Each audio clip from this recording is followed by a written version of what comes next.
What's up? Today I'm going to be showing you how to make free shirt mockups using AI. Now this only takes 3 steps, and the only things you're really going to need is Google, ChatGPT, and Canva. So step 1 is to find winning mockups. Now I know this isn't really technically how to make the free AI mockups, but just to not waste any of your guys' time, you don't want to make shirt mockups that aren't going to work. Like whether you're running a print-on-demand business or it's just like, you know, you're selling them in some other type of way, you don't want to make mockups like this. One, because people won't buy. Like this looks like, oh my gosh, what's going on? And you might even be like, oh, I would actually buy that. Majority of people are seeing this in 2 seconds. If they see something like this on the left, bro, like it's gonna be, oh, scammer gets scammed. Like I don't want to buy this. You know what I mean? They're gonna think this is some type of scam. And ultimately, you don't want to try and reinvent the wheel. Like I said down here, even if it's super unique, trying to come up with something brand new, like a shirt mockup like this, and asking AI, oh, just make me this and a turtle wearing this, or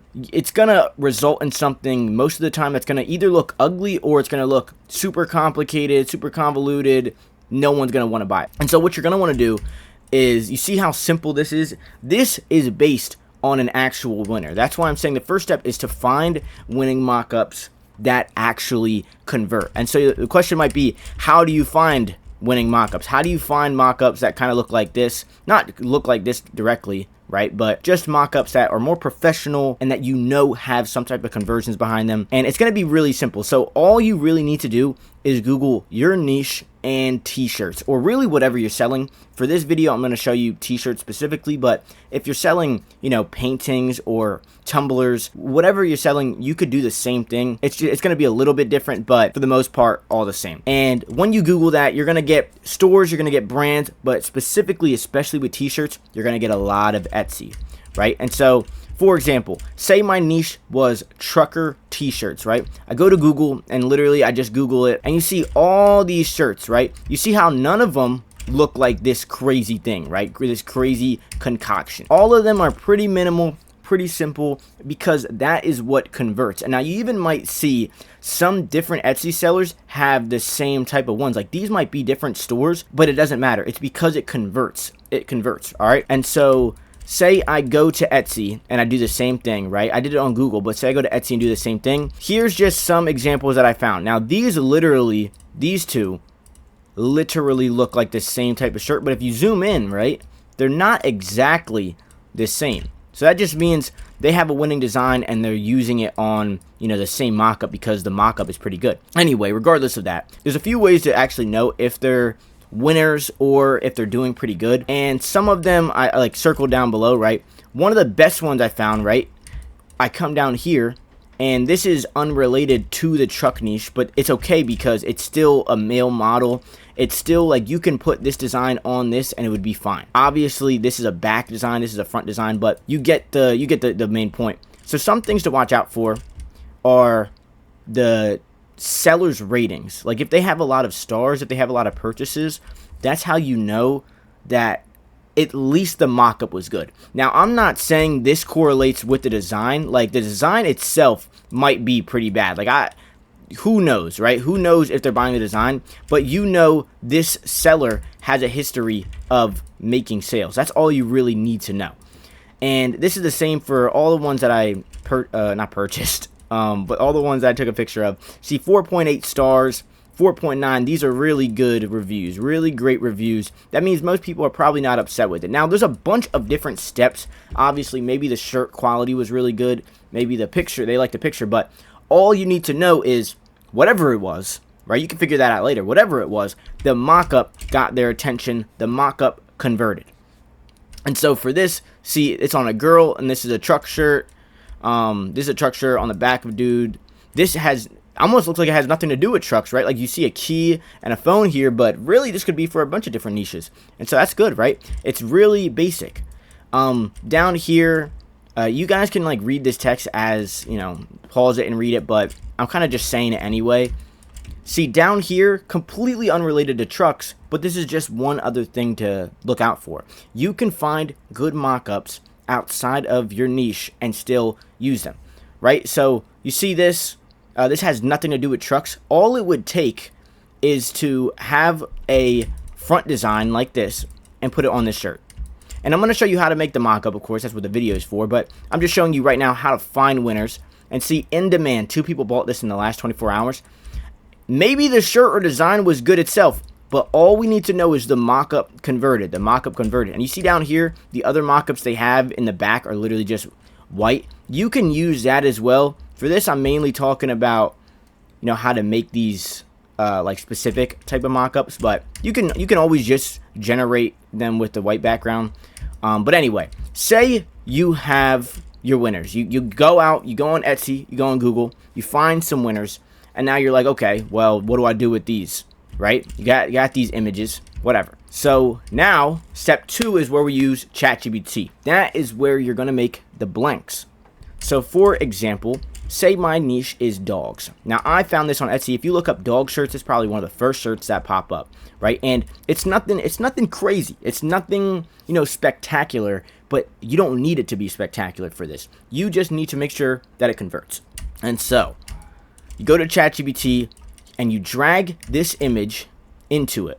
And for the Ask ChatGPT, all you're gonna do is the prompt that I have in the description of the video. It's a completely free prompt. You don't got to sign up for anything. You don't got to give an email. You don't got to do any of that, right? It's a Google Doc. It has the long type of prompt. And all you have to change is in the prompt, it says shirt model, insert shirt model, and shirt color, insert shirt color. Literally all you have to do is put in what kind of shirt you have and the color you want. So for this, I used a Gildan 64,000, right, and an antique cherry red, just to be specific, to show you guys like how specific this can get. Literally all you need to do is put the prompt I already have in the description and change out what you need. So this, a lot of people use Gildans, some people use Bella Canvas. For the color, it could be black, white, it doesn't matter what color it is. A key tip is to go to the website of whatever shirt you are selling and actually look for what the color is called. Like for Gildan, they have a specific antique cherry red. It's not just called red. And so you want it to look, obviously you want it to be accurate to what people are buying so that you get way less returns. You don't get people complaining. All in all, you just want to make sure the color matches what they're actually getting. So be very specific as you can. With this said, when you put the prompt in, the prompt itself is gonna already state that you want it to be blank, you want no design, and so it turns a picture like this that's already used into something like this, right? Just a blank antique cherry red, Gildan. See, it's a bit different because it's specifically a Gildan. They might have used a Gildan, who knows, but we are making sure we're using the correct shirt. And see, antique cherry red, same shirt, good. Now, you can just use this because so many people on Etsy especially, they use the same pictures. If you own a Shopify store, right? If you're doing print on demand and you own your own brand, this is going to be better to just use a basic one like this to test anyway, because you're not competing with a bunch of Etsy sellers that are using the same images. But say you're using Etsy and you want yours to stand out a little bit, right? Or you just want your own type of unique mock-up pictures, unique in the sense of changing this up a bit. Well, that is also pretty simple. You see, all you have to do is comment on or like reply in ChatGPT to that image. And for this example, I just, I said make this same exact image but put cute patchwork tattoos on both arms and make your hair black, and for the necklace, make it a simple choker. Some key things to note here is you're gonna mainly want to change small details. Like you don't want to change too much all at the same time, because then you're not sure if it even will work anymore. You know what I mean? Like we don't know why this works. We don't really know what. Maybe the reason this works is because it's targeting the people that are going to buy this type of design or buy this type of niche, right? And so you mainly only want to tweak details if you think it's going to make it more adjacent to what you're selling, to your product or to your brand. And so, some examples I gave is this model skin color, the necklaces, the earrings, accessories in general, the hair color like I did, literally just black. Like I said, with tattoos, you can change that. You can change if they're wearing a backpack or background, right? If you, for some reason, want to change this, say you're running more of a beachy thing, this could still work, but this is more like chic. And so, say you want to run like more of a beachy thing, you could just tell Chat, hey, change that thing in the background to a palm tree, right? Or change it to the beach, you know. But the main thing is the model and the way the shirt is displayed, it's mostly the same, so you should be pretty good. But, you know, change things at your own discretion. Like I said, sometimes it's good to just go with the basic one. With that said, right, boom, this is what we have with that description, right? Took the basic one, and all it did was the minimal type of changes that I said. The hair is black. It's pretty much the same exact thing, but the hair is black, tattoos, right, and the choker.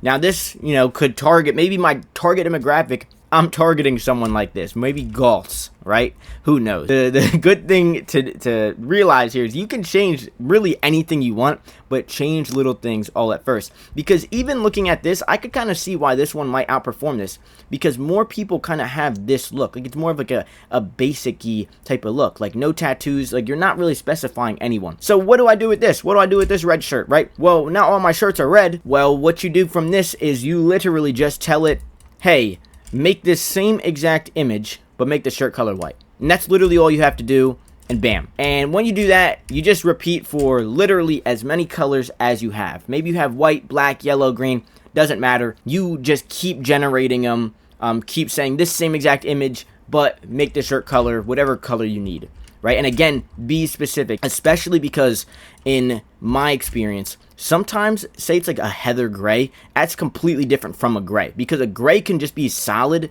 Heather gray will have like this type of material that looks very specific to what someone's buying. So you always want to make sure your customer, you know, is going to be happy. Another tip I have is, instead of just generating a bunch of red, yellow, green, blue, right? If you're in the testing phase of your store, if you don't know what mockups are working, use literally one design and just make this type of mockup, test this mockup, right? Test this mockup.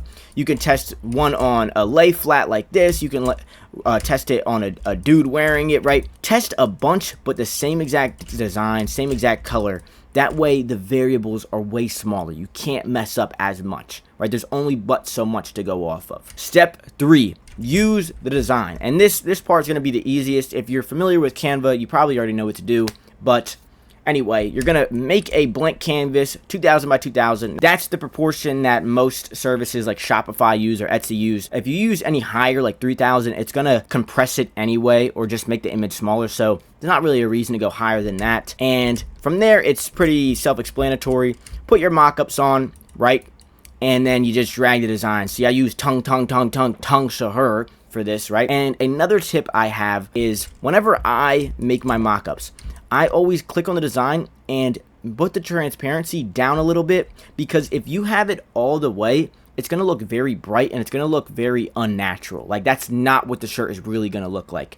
Anybody that's actually printed shirts before, you probably know, like, you get the design back and it's like, it's not as vivid or not as visible as you think. Even though it will be visible, don't get me wrong, it's still, you know, never going to be the perfect one-to-one image online. That's just not how it works. Not that it's bad, but, you know. So I put mine down. You don't have to do this. Again, some people don't. Totally preference.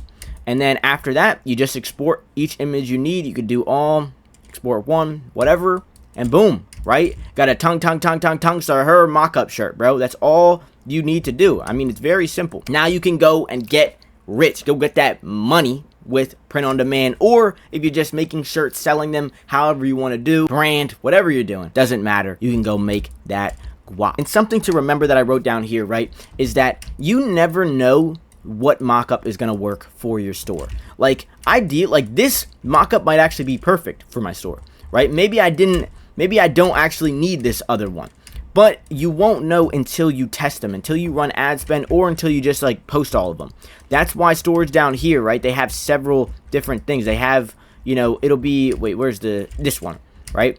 They have this shirt, but then they also have ones where it's just a white background to make it less complicated, right? So you never know which one's going to work. My advice is test as many as you possibly can. And once you have a winner, that's when you go ahead and start making all of the colors for them, all of the, you know, the same exact little details for them. Only then, really, so as not to waste your time. Thank you for watching. We have completed the video. I appreciate you guys for making it this far into the tutorial. If you guys have any questions at all, leave them in the comment. I respond to every single comment because I'm a small YouTuber still. With that being said, if you want me to review your store or do anything like that, also leave a comment and I will get back to you. We'll figure that out. Maybe I'll make videos on them. But yeah, thanks for watching and I will see you in the next one.